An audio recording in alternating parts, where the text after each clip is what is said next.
자, 그러면 저희 첫 번째 종목 진단 바로 출발을 해보도록 할게요. 앞서서 예고해 드린 대로 특별 진단 시간입니다. 대보 마그네틱에 대해서 두 분의 전문가님께 모두 진단을 받아보실 수 있는데요. 일단 대보 마그네틱 어떤 분이 남겨주신 종목일까요? 네, 유튜브에서 김광태님께서 문의 주셨습니다. 대보 마그네틱 매각 철회 소식 있는데 어떻게 대응해야 할지요? 진단 부탁드릴게요. 라고 말씀 주셨네요. 네, 매수하신 가격은 85,000원이고요. 비중 30% 가지고 계십니다. 말씀해 주신 대로 대보 마그네틱이 이 경영권 매각을 잠정 중단하겠다라고 체크가 되고 있습니다.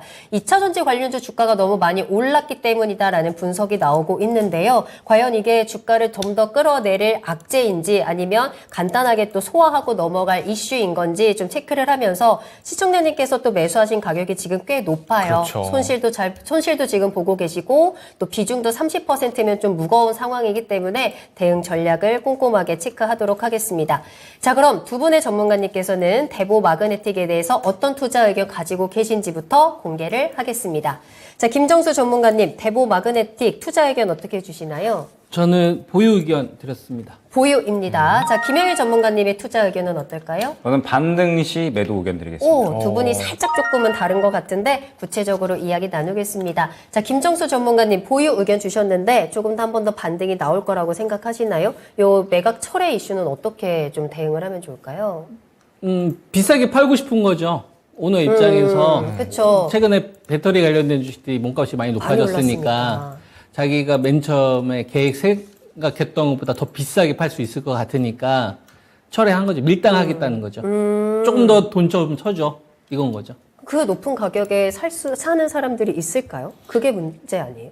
급한 업체들은 사지 않겠어요? 근데 이게 좀 있어요. 대부분 매그네틱이 가지고 있는 네. 경쟁력이 분명히 있어요. 얘네들이 하고 있는 이 사업 자체가 뭐 작게 보면 매출로 보면 그렇게 크다라고 할 수는 없지만 이 배터리 공정에서 꼭 필요한 분야이기 때문에 테슬라 쪽 그동안 그 고객사 뭐 삼성 SDI나 뭐 응급제 관련된 해외 고객사라든지 그다음에 에코프로 이쪽 납품하다가 테슬라 쪽 관련된 비중 높아지겠다라고 하면서 난리가 났었던 주식이거든요. 그래서 이 주식한테 중요했던 거는 작년도 이것도 시간 체크해야 되는구나. 시간은 얼마? 하셔도 돼요. 그래요? 네. 이건 특별 진단이기 때문에. 제가 길어질 것 같으면 바로 좀 커트 좀 알겠습니다. 네. 왜냐면은 얘기하다가 제가 까먹어요. 네. 그 11월 24일이에요. 요때가 의미 있는 날이에요. 요때가 한 상한가 같잖아요. 그죠?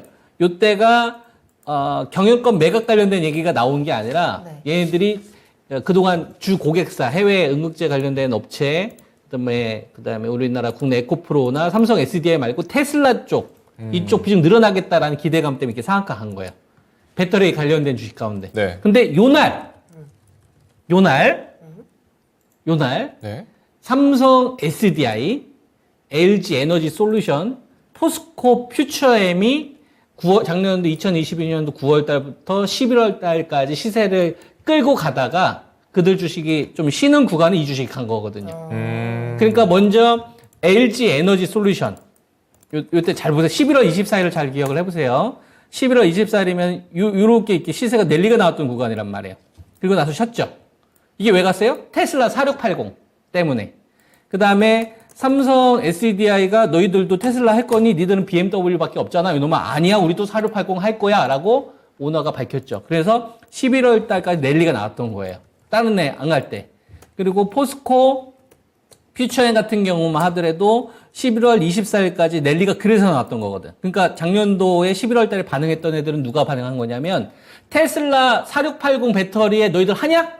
테슬라에 납품 비중 늘릴 거야? 테슬라 2022년도에 테슬라가 얼마를 벌었냐면 18조를 벌었어요. 100조 매출에. 그리고 작년도 2021년도 같은 경우에는 8조 벌었거든요. 8조 벌다가 18조 버니까 테슬라만 납품하게 되면 돈을 엄청 벌겠구나라는 게 형성이 되니까 테슬라에서 4680 하면 테슬라 관련된 주식 찾았던 거예요. 그러니까 요때 오히려 테슬라 관련된 주식이 포스코 퓨처엠이나 삼성 SDI나 LG 에너지 솔루션이나 그래서 얘네들이 주도주가 됐던 겁니다. 그래서 제가 그 종목들만 여러분한테 집중적으로 추천을 드렸던 거고. 그런데 요 당시 보면 LNF나 이런 애들은 안 갔죠. 지금이야 이제 테슬라에 공급을 하지만 테슬라에 공급하기 전만 하더라도 이 주식은 별로 시세가 안 가잖아요. 11월 24일이니까 안 가잖아요. 그리고 지금 난리 난 에코프로 같은 경우는 안 갑니다. 에코프로 같은 경우도 작년도 11월 달이면 이때잖아요. 안 가잖아요. 근데 누구는 가요? 대부 마그네틱은 가죠. 그러니까 이거는 뭐에 반응한 거냐면 지금이야 에코프로나 LNF나 이런 주식들이 북미 인플레이션 감축법이라든지 핵심 원자재법이라든지 이걸로 수혜를 받았지만 작년도 9월 달에서 11월 달은 온통 테슬라가 매출이 100조가 드디어 넘었어. 8조 벌다가 이제 18조 벌어. 니들 하냐? 사료 팔고 한다 했는데 우리 합니다. 그래서 테슬라 우리 늘릴 건데 그래서 상한가 한 거예요. 이게 중요하겠어요? 안 중요하겠어요? 중요하죠. 겁나게 엄청나게 무지하게 허벌나게 중요한 거예요. 매우. 별표 10만 개 정도 되는 겁니다. 그러니까 거래대금이 한 80억 붙다가 1,500억으로 말도 안 되게 붙는 거죠. 여기다가 가감하게 선을 그어 보면 요 자리가 실질적으로 펀더멘탈이 확 레벨업 됐다고 보는 겁니다. 그러니까 요 자리가 무너져야만 이 주식은 뭐가 되는 거냐면 위험 신호가 나온다라고 저는 보는 거죠. 그래서 여기서 이제 약간의 오차를 좀 두고 7만 원이 좀 붕괴가 되면 매도 신호가 저 나오지만 요 가격 이하에서는 매도 신호가 아직 안 나와서 일단 보유 의견을 좀 드린 거고 1차 목표치는 한 8만 6천 원 선 정도 제시하겠습니다. 좋습니다. 네. 손절은 그럼 7만 원으로 저희가 체크를 하도록 할게요. 자, 김정수 전문가님께서는 요 테슬라와 함께 갔었던 그 주가의 흐름들을 좀 체크를 해주시면서 그 7만 원의 가격대를 중요하다라고 말씀을 해주셨고요. 목표가 8만 6천 원으로 보유 의견 전해드렸습니다. 자, 김영희 전문가님께서는 반등 시 매도 의견 주셨는데요. 구체적인 전략 체크할까요?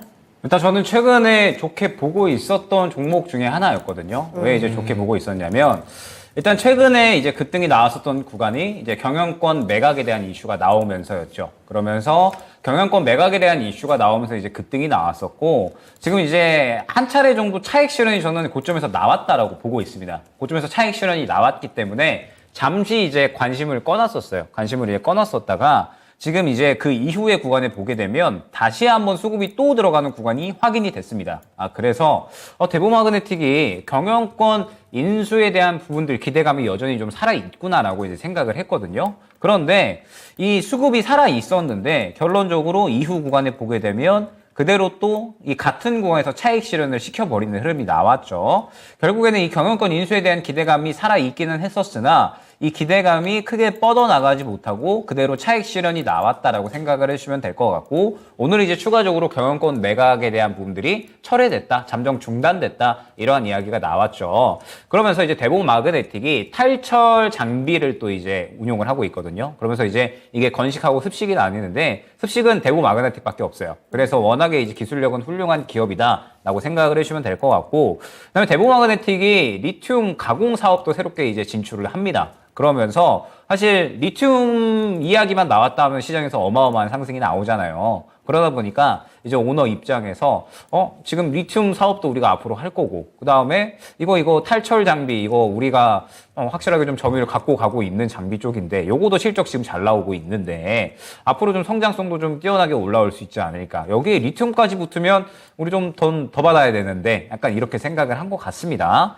그래서 일단은 저는 단기적으로는 기대감이 조금은 소멸이 되지 않았나라고 생각을 하고 있어요. 결국에는 최근에 주가가 경영권 매각에 대해서 주목을 받으면서 주가가 올라온 거기 때문에 지금은 차익 실현 구간이다라고 봐야 될 것 같거든요. 그러면은 이제 마찬가지인 것 같습니다. 저점에서 어느 정도 물량이 잘 들어왔다가 분출이 나왔고 차익 실현이 나왔기 때문에 결국에는 이 구간에서 왔다 갔다 하다가 다시 한번 어느 정도 기대감이 형성이 되는 수급이 들어와야 다시 또 재상승을 할 수 있다라고 생각을 하고 있거든요. 그렇기 때문에 대보마그네틱 같은 경우에는 저는 일단은 어느 정도 반등이 나오거나 혹은 정리할 수 있는 구간이 나왔을 때 정리를 한 다음에 향후에 다시 한번 기대감이 형성이 되는 구간에 재매수를 하는 게 오히려 기회비용적인 측면에서는 낫지 않을까라고 생각을 하는 거죠. 그래서 지금 보게 되면 대보마그네틱이 7만 원 구간에 최근에 한번 갔다 왔다가 반등이 나오는데 결국에는 이 8만 원 초반 구간을 또 못 뚫어주고 오늘 차익 실현이 좀 나와버렸습니다. 그러다가 이제 또 경영권 매각의 이 철회 이슈까지 나와버렸죠. 그렇기 때문에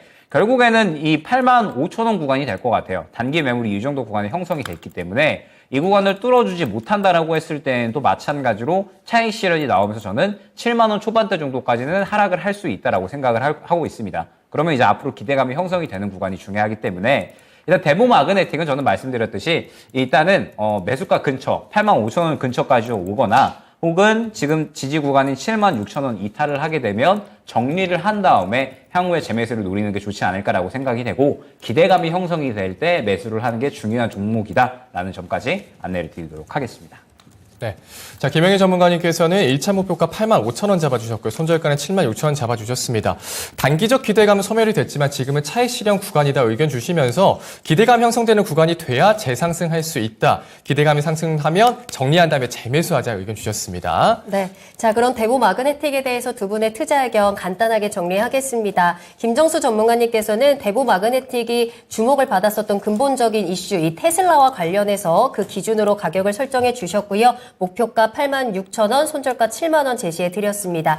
김영희 전문가님께서는 이 경영권 매각 이슈로 올라왔던 주가가 좀 기대감 소멸로 인해서 조금 더 소화하는 과정이 필요할 것 같고요. 목표가 85,000원, 매수가에서는 매도를 하시고 재매수 타이밍 기다려보자라고 진단 도와주셨습니다.